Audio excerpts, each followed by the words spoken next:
Hello, ladies and gentlemen. My name is Adam Markov, and today I'll be talking about electronic media aggression in teens ages 10 to 17 years old in the U.S. from diverse racial groups.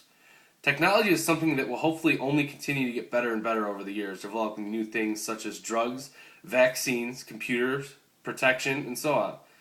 Today, most people possess cell phones or smartphones that can access the internet, download applications, upon many other possibilities. Social media today in this country is something that is not overlooked very much by people. We are constantly updating our Facebook or Twitter pages as if it were a life or death task. Advertisements everywhere, whether it be computer or television, involves a reference to like or become a fan, and a reference to Facebook, so social media is incredibly deep in marketing and business plans on a global level. Children today are being taught a lot differently in terms of styles or utilities of teaching than a lot of people even from the late 90s to the early millennium. In every school that I have ever witnessed, there have always been the troublemakers or the bullies or even the class clown. The problem with social media is that it allows antagonists to continue even after school with social media outlets. People can be broadcasted or made fun of in a faster, totally and completely public way today as opposed to years prior. According to netsmarts.com, 93% of teens ages 12 through 17 go online, and 75% of teens 12 to 17 have cell phones. According to CDC.com, 9 to 35% of young people say that they have been a victim of aggression online. In addition, 4 to 21% of people say that they have been perpetrated the aggression online. Upon narrowing the period of media aggression, according to the CDC study, within the last 2 months, 8 to 11% claim victimization. The study found making rude or nasty comments was a type of aggression that was most frequently used by victims, which was represented by 32%. Rumor spreading was 13%, and threatening or aggressive comments was 14%. In early 2000, 6% of youth ages 10 to 17 claimed victimization of media aggression.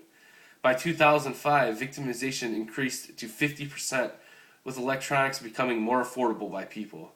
Between 13 and 46% of youth victims reporting knowing their harasser, although 22% of admitted perpetrators of aggression report that they do not know the victim. Of the victims, 47% said that the perpetrator went to the same school. Also, 12% of victims claim to be siblings or related to the perpetrator as part of backseat violence. About 56% of perpetrators of electronic aggression and 67% of the victims say that the aggression that they experienced or perpetrated was through instant messaging. Victims also report experienced electronic aggression through email, which is 25%, and 16% through text messages, according to CDC.com. Now, with knowing those staggering statistics, let's move on to the Hayden Matrix about creating a prevention plan. The Hayden Matrix focuses on broader social and physical environments in which injury occurs and factors that contribute to injury. With electronic media aggression being aggression from a device, physical aggression obviously is not included.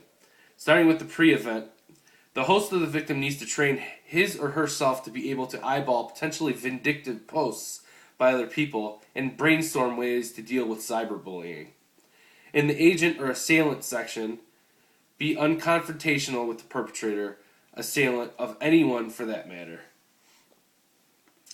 In the physical environment, learn to navigate the social networking or messaging features and learn the user settings and availability of safeguards.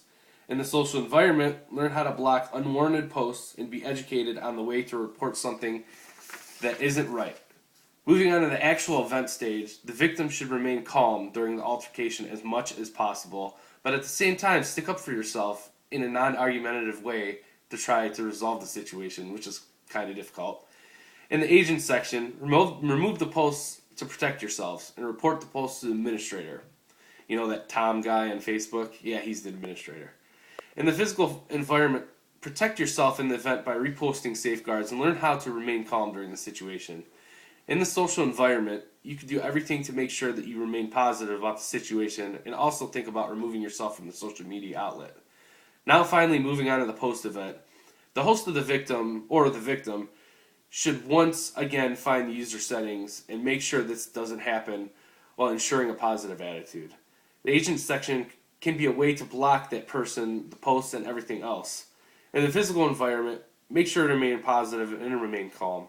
Then finally, in the social environment, delete the aggressor on all media outlets and move on with your life. Electronic media aggression happens. Try my matrix tactics, and it should make it easier for you. Thanks.